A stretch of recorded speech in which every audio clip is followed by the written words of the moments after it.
Evet sevgili izleyenler, bugün 18 Temmuz Salı günü.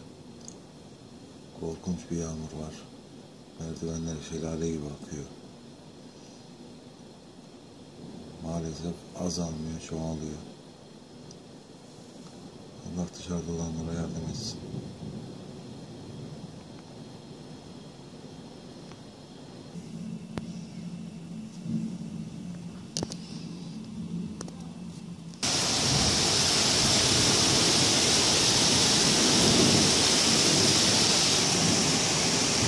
Sese bakar mısınız arkadaşlar? Gerçekten korkunç yağıyor.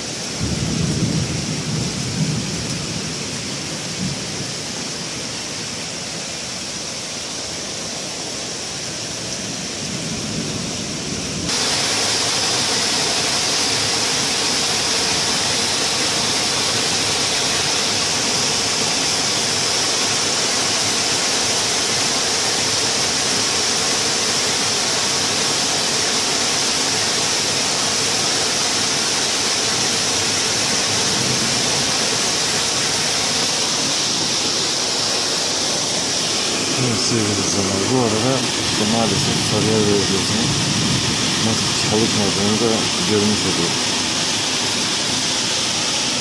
Adamlar geldiği günden beri ne bir altyapıya ne bir yola el atmış değiller.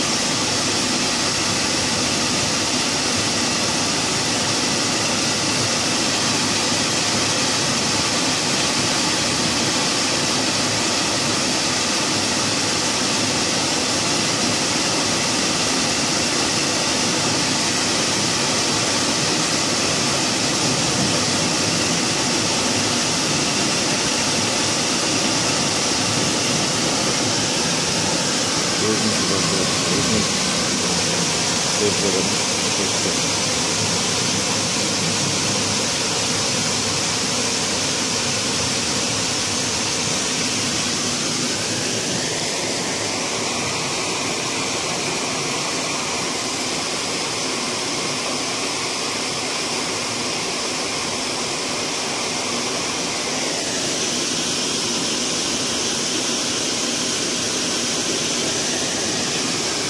Evet sevgili izleyiciler, kendinize çok iyi bakın.